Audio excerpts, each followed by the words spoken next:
உலக அளவில் இன்றளவும் விடுதலை புலிகளினுடைய கப்பற்படை அதனுடைய வளர்ச்சி அதன் செயல்பட்ட விதம் குறித்து பல்வேறு ஆய்வுகள் நடந்து வருதா சொல்லுது சார்.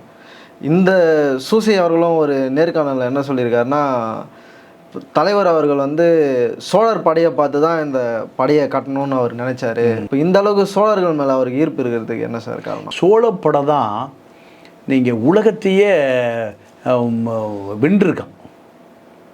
இந்துமா கடலில் நீங்கள் சீன கப்பலும் கிரேக்க கப்பலும் இந்த பக்கம், அதாவது கிழக்கு பக்கம் சீனா, மேற்கு பக்கம் கிரேக்கம் நாடு, இரண்டு வர்த்தகம் எங்கே நடக்குன்னா இந்துமா கடல் வழியாக தான். ஒன்று சீனாவிலேருந்து கிரேக்கத்துக்கு போகணும், ஏதென்ஸ் போகணும், இல்லைன்னா ஏதென்ஸ்லேருந்து எங்கே போகணும், பீக்கிங் போகணும். ரெண்டுமே இந்துமா கடல் தான் வழி. அப்போது இந்துமா கடலில் யாருக்கு வரி கொடுக்கணும்? சோழனுக்கு வரி கொடுக்கணும். சோழனுக்கு வரி கொடுக்காமல் எந்த வர்த்தகம் பண்ண முடியாது. 1000 வருடங்களுக்கு முன்பு நீங்கள் திருட்டுத்தனமாக என்ன பண்ணுறாங்க, நீங்கள் மாலத்தீவில் ஒரு போர்ட்டை வச்சு பண்டமாற்று பண்ணுறான். சோழன் ஒரு 1000 கப்பல் படையோடு போகிறான், அடித்து உடைச்சி தீ வச்சு துவாம்சம் பண்ணுறான். அதே போல் நீங்கள் ஜாவா சுமத்ரா தீவில் ரகசியமாக சீன கப்பலும் கிரேக்க கப்பல்னாலே கிரேக்கம்தான். அங்கே ஒரு மண்டலத்தை உருவாக்குறான், வியாபார மண்டலத்தை உருவாக்குறான். இவன் என்ன பண்ணுறான், சோழன் அந்தமான் நிக்கோபார் தீவில் கொண்டு போய் ஒரு 2000-3000 படைகளை வச்சு ஒரே நாள் நைட்டில் போய் அட்டாக் பண்ணி அதை நாசம் பண்ணுறோம். என்னை மீறி எதுவும் செய்யக்கூடாது. இப்படி வாழ்ந்து சோழ பரம்பரை சினிமா தேட்டர் விஜய் முதலமைச்சராக வாடான்னு போய் சினிமா தேட்டரில் உட்காந்துட்ருக்கான். இப்போது உலக வரைபடத்தில் எங்கே திரும்பினாலும் தமிழன் போகாத இடமே கிடையாது. இந்த 200 கோடி பேர் இருக்க வேண்டிய தமிழன் இன்றைக்கி எவ்வளோ கோடி பேர் இருக்கான் இந்த பூமியில்? 6-7 கோடி பேரை சுருங்கி போயிட்டான். 7 கோடி பேரில் இப்போ 2 கோடி பேர் வடக்கன்ஸ் வந்துட்டான். மீதி 2 கோடி பேர் நேராக சாரை கடையில் படுத்து கிடக்கிறான், மீதி சினிமா தேட்டரில் படுத்து கிடக்கிறான். இவர்கள் தான், இவர்களுடைய மூதாதையர்கள் தான் சோழர்கள். 1000 வருடங்களுக்கு முன்பே நீங்கள் சீனர்களோடும் ஆங்கிலேயரோடு வர்த்தகம் பண்ணதாக எங்கே நீங்கள் அந்த தஞ்சை பெருவுடையார் கோயில் வந்து கோயில் சிலையில் 2 பேர் படம் இருக்குது. இதுதான் தலைவர் பிரபாகரனை ரொம்ப ஈர்த்த பிறகு தான் இந்த சோழனுடைய படை குறைந்தது நீங்கள் யானையை ஏற்றி கொண்டு தென்கிழக்கு ஆசியாபுரம் போயிருக்கான். சோழர்களுக்கு வங்காள வெறி கூட ஏரிங்கிறான். ஏரி இங்கேருந்து அந்த பக்கம் போயிடுவான், அங்கேருந்து இந்த பக்கம் வந்துடுவான். இன்றைக்கி கற்பனையே பண்ண முடியாது. சோழ ஏரி தான் வங்காள விரிகுடா. Java, Sumatra, Singapore, Malaysia, Indonesia, நீங்கள் வடகொரியா வரைக்கும் போயிருக்கான், எங்கள் வியட்நாம் வரைக்கும் போயிருக்கான். இலங்கையினுடைய யுத்தத்தில் கடல் புலிகள் தான். எல்லா பொருள்களும் மருந்து, மாத்திரை, உணவு, ஆள், அம்பு எல்லாம் எங்கேருந்து போகும்?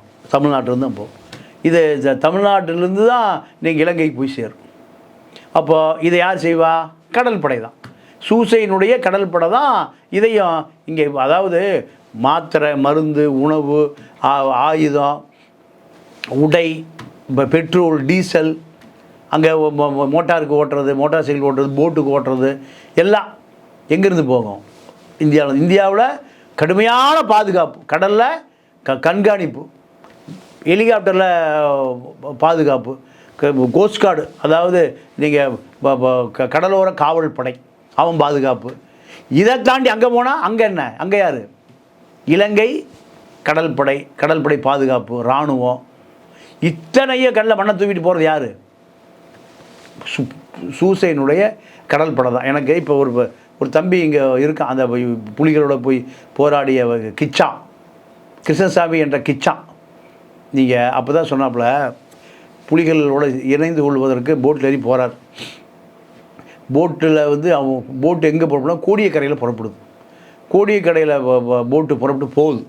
அப்படி போகும்போது அந்த போட்டு முழுக்க வந்து எல்லாமே பெட்ரோல் கேன், ஏறக்குறைய ஒரு 40 கேன் முழுக்க பெட்ரோல் கேன். போய் இலங்கைக்கு போகிற வழியில் அந்த தீவை அடைகிற நேரத்தில் என்ன ஆச்சுன்னா, இன்ஜின் பழுதாக போச்சு, இன்ஜினே ரிப்பேராக போச்சு. அப்போ பல முயற்சி பண்ணியும் ஒரு நாள் பூரா முயற்சி, இன்ஜின் ரிப்பேர் ஆகலை. இரவு நடக்குது. அந்த கிச்சன் இருக்கார், திண்டுக்கல் இருக்கார், இப்போ இருக்கார், ஒரு புத்தகமே எழுதியிருக்கார். அப்போது சரி பண்ண முடியல. மீன்பிடி போட்டு விடிய காலையில் போகுது. என்னப்பா ஆச்சு, ஒரு டீசலாக இருக்குது, புலிகள் அது தெரியுது. நீங்கள் டீசல் பெட்ரோல் போனால் யார் தான் இருக்கும் அந்த போட்டு? கடற்படை போட்டு தான் அது. என்னப்பா ஆச்சு, இந்த மாதிரி ஏதோ பிரச்சனை ஆகி போச்சு, சரி நீங்கள் சரி பண்ணிட்டு போங்கப்பா அப்படின்ட்டு. ஏன்னா அங்கே ஏறி 1 மணி நேரத்தில் போய் கரையில் இறங்கிடுவான்.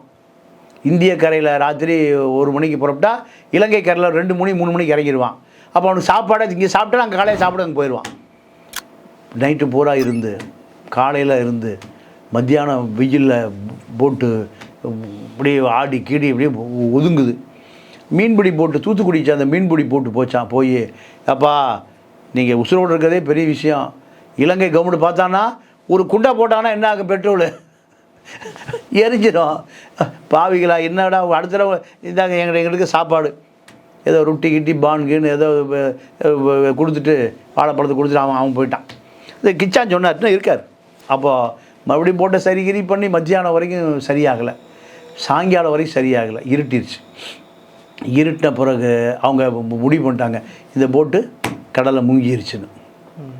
அடுத்த நாள் காலையில் அந்த வழியாக இன்னொரு புலி போட்டு வருது. என்னடா பாவிகளா நீங்களே அடித்து காலி பண்ணி கதை முடிஞ்சதில்ல, நாங்கள் ஃபைலை கிழிச்சிட்டோம், ஃபைலை கிழிச்சாச்சு வாடான்னு கட்டி இழுத்துட்டு போனாங்களாம். எங்கே நீங்கள் யாழ்ப்பாணத்துக்கு கட்டி இழுத்துட்டு போய் அப்புறம் இந்த டீசலை தூக்கி வேறு வண்டியில் போட்டு இது எங்கே போனோம்னா இந்த பக்கம் ஒரு கரை, இந்த பக்கம் ஒரு கரை, 2 இராணுவ முகாம். இராணுவ முகாம் நடுவில் ஏரி, அதுக்குள்ளே போகணுமா. அது எப்போ போனோம், நைட்டு. அவன் லைட் அப்படியே பெரிய ஃபோக்கஸ் அடிச்சுட்டே இருப்பானா, இப்படி சுற்றி அடிச்சுட்டே இருப்பானா. அந்த கிச்சான் சொல்கிறார், புக் எழுதியிருக்கார், புக்கு நான் உங்களுக்கு தர்றேன். வீரப்பன் கூட போயிருந்தார். அவர் தான் வீரப்பன் சபரிமலை ட்ரெஸ்ஸை போட்டுட்டு சத்தியமங்கலத்துலேருந்து கோயம்புத்தூர் போய் இறங்கியிருக்கான், கூட வந்திருக்கார்.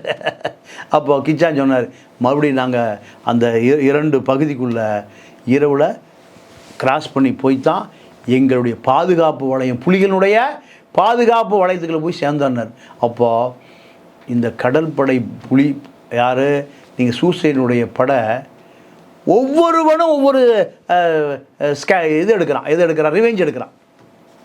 போட்டில் ஏறி அந்த போட்டு போய் சேர்ந்தா தான் உயிர் உத்தரவாதம், பொருள் உத்தரவாதம், நீங்கள் அவனுடைய அடையாள உத்தரவாதம். இப்படி அந்த கடல் புலி சூசையினுடைய போராட்டம் தான் நீங்கள் இலங்கை முழுக்க இன்னொரு, அதாவது தூத்துக்குடி போட்டில் கொண்டு வந்து ஹார்பரில் கப்பலை நிறுத்திடுவாங்களாம். நிறுத்தினா தூத்துக்குடியிலேருந்து நீங்கள் அந்த பாக் நீரணைப்பு இருக்குல்ல, நம்ம ராமேஸ்வரம் கடல், இந்த வழியாக போய் தலைமன்னாரில் இறக்குவாங்களாம். எதை நீங்கள் மீன்பிடி வலையில் ஏவுகணை சிக்கியதுன்னு பேப்பர் படிச்சிருக்கீங்களா? நான் படிச்சிருக்கேன். போட்டில் இறக்கி கப்பல்லேருந்து போட்டில் இறக்கும்போது கீழே விழுந்துடும். அது அப்படியே போட்டுருவான். வேறு என்ன பண்ணுவான் அவன்? இறங்கி எடுத்துகிட்டு இருக்க முடியாது, கிடைச்சதை எடுத்துகிட்டு கிளம்பிடுவான். விடிஞ்சிரும், இருட்டுக்குள்ளே விடிஞ்சிடும். இருட்டில் தான் புலிகளுடைய நண்பன் யார் தெரியுமா? 2 பேர். ஒருவன் இருட்டு, இன்னொருவன் கும்மிருட்டு, ஒன்று தொடர் மழை. மழை காலத்தில் எவனும் வெளியே வரமாட்டான் இல்லையா? போராளிகளுடைய 2 நண்பன் யார்? போராளிகள் எப்போவுமே இருட்டில் தான் பயணிப்பான், இல்லைன்னா கடும் மழையில் தான் பயணிப்பான். கடும் மழை இருந்துன்னா நீங்கள் இராணுவ நேவி கப்பல் என்ன பண்ணுவான், ரூம்குள்ளே அடைஞ்சிட்டு நீங்கள் சுட டீ வச்சு குடிச்சிட்டு சிகரெட் குடிச்சிட்டு தண்ணி அடிச்சுட்டு உட்காந்துருவான். புலிகள் வேலை செய்கிற நேரம் அதுதான். புலிகளுடைய நண்பன் யார்? கும்மிருட்டு, நீங்கள் அடர் மழை. மழை பெஞ்சால் நீங்கள் இலங்கை காட்டில் இராணுவ முகாமிலே குஞ்சிருவான். இராணுவ முகாமிலேயே குஞ்சிருவான், வெளியே வர மாட்டான். இருட்டிலையும் வெளியே வர மாட்டான். அப்போ புலிகள் எப்போ நடமாடுவான்? தொடர், அதாவது மழை. தொடர் மழை பெஞ்சால் மிலிட்ரிக்கார சண்டைக்கு வெளியே வரமாட்டான். ஏன்? ரிஸ்க் எடுக்க மாட்டான். அவன் சம்பளத்துக்கு வேலை பார்க்குறவன் தானே. ஏடா இப்போ புலி போனாலும் சரி, சிங்கம் போனாலும் சரி, அப்புறம் பார்த்துக்கலாம், மழை நிற்கட்டும். பிரபாகரனே போனாலும் அந்த பார்க்க மாட்டான். அதே போல் கும்முருட்லேயும் வரமாட்டான். ஏன்னா எங்கேருந்து அவனுக்கு குண்டு மாச்சுன்னு தெரியாது. அவன் மாதம் சம்பளம் வாங்குறவன். மாதம் இந்த சம்பளத்தை வாங்கி பொண்டாடி புள்ள குழந்தை குட்டியெல்லாம் படிக்க வைக்கணும். அப்போ அவன் என்ன பண்ணுவான்? எல்லா யுத்தங்களுமே பகலில் வெளிச்சத்தில் மழை இல்லாதப்போ தான். ஆனால் புலிகளை பொறுத்தவரை புலிகளுடைய போராட்டம் என்பது கும்மிருட்டிலையும் அடர் மலையிலேருந்து தான் போராட்டம். நீங்கள் இப்போ பேசும்போதே நமக்கு சிலிர்க்குது. ஆனால் சுரணையே இல்லாத தமிழன் எங்கே வாழ்ந்துட்டுருக்கிறான்? நம்ம ஈழத்தமிழனை தான் தமிழன்னு சொல்கிறான். ஐரோப்பா நாடுகளில் தமிழ்ஸ், இந்தியன் தமிழ்ஸ், ஓ யார் ஸ்ரீலங்கா, கமிங் ஃப்ரம் ஸ்ரீலங்கா. அப்போ இங்கே இருக்கலாம் சோத்து முண்டம். தமிழ்நாடு இருக்கிற பூரா எல்லாம் வெட்டி முண்டை, சொத்தால் அடித்த பிண்டம். தமிழன்னா யாரை சொல்கிறான்? Sri Lanka, your coming from Sri Lanka. Tamils, புலி, டைகர்ஸ். இங்கே லீடர் இஸ் உதயநிதி, விஜய், நயன்தாரா. இதுதான் தமிழனுக்கு லீடர். புலிகளுடைய வரலாறு என்பது நம்ம வாழ்ந்த காலத்தில் நம்ம நேரடியாகவே பார்த்தோம். இது போன்ற வரலாறு இன்னொரு 1000 வருடங்கள் வரலாறாக வந்தாலும் இது போன்ற ஒரு வரலாற்றை படைக்கவே முடியாது. நான் 2 முறை விமானத்தில் போயிருக்கேன், 3 முறை போட்டில் போயிருக்கேன். இலங்கையினுடைய ஒட்டுமொத்த காடுகள், வன்னிக்காடு உட்பட, யாழ்ப்பாணம் உட்பட அத்தனை காடுகளையும் நான் சுற்றியிருக்கேன். சிங்கள பகுதிக்கும் போயிருக்கேன். எங்கே புத்தளம் வரைக்கும் போயிருக்கேன். கண்டி, கதிர்காமன், ஊரெலியா, ஹட்டன், எல்லா பகுதிக்கும் போயிருக்கேன். அப்படி ஒரு பசுமையான தீவு, வளமையான தீவு. அப்படி ஒரு தீவு தமிழர்கள் ஆட்சி செய்ய முடியுமானா ஆட்சி செய்யவே முடியாது. முழுக்க சிங்களர்களுடைய கட்டுப்பாட்டில் அந்த தீவு போயிடுச்சு. சிங்களர்கள் வருவதற்கு முன்பு அடர்ந்த பகுதியான இலங்கையினுடைய தெற்கு பகுதியில் கண்டி கதிர்காமன் கோயில் இருக்குது. கண்டி கதிர்காமன் சிங்களம் கும்பிடுவான். யார் கும்பிட்டுருப்பா? தமிழன் தான் கும்பிட்டுருப்பா. அப்போது இலங்கையினுடைய தெற்கு பகுதியில் கண்டி கதிர்காமன் கோயில் இருக்குன்னா, அப்போ அந்த கண்டி கதிர்காமன் யாருடைய கடவுள்? தமிழனுடைய கடவுள். தமிழன் இன்னைக்கு 35 லட்சம் பேரை சுருங்கிட்டான். சிங்களவன் 35 லட்சம் பேர் இருந்த சிங்களவன் 75 வருஷத்தில் 1.5 கோடியாக மாறிட்டான். நம்முடைய கண்ணுக்கு முன்னாடி 40 வருஷத்துலேயே, நீங்கள் 40 ஆண்டு காலத்திலேயே 10 லட்சம் தமிழன் செத்து போயிட்டான். யுத்தத்துலேயோ போராளிகளாகவும் அப்பாவி மக்களாகவும் கொல்லப்பட்டு இருக்கிறான். நீங்கள் இப்போ பேசும்போதே நமக்கு சிலிர்க்குது. ஆனால் சுரணையே இல்லாத தமிழன் எங்கே வாழ்ந்துட்டுருக்கிறான்? நம்ம ஈழத்தமிழனை தான் தமிழன்னு சொல்கிறான். ஐரோப்பா நாடுகளில் தமிழ்ஸ், இந்தியன் தமிழ்ஸ், ஓ யார் ஸ்ரீலங்கா, கமிங் ஃப்ரம் ஸ்ரீலங்கா. அப்போ இங்கே இருக்கலாம் சோத்து முண்டம். தமிழ்நாடு இருக்கிற பூரா எல்லாம் வெட்டி முண்டை, சொத்தால் அடித்த பிண்டம். தமிழன்னா யாரை சொல்கிறான்? Sri Lanka, your coming from Sri Lanka. Tamils, புலி, டைகர்ஸ். இங்கே லீடர் இஸ் உதயநிதி, விஜய், நயன்தாரா. இதுதான் தமிழனுக்கு லீடர்.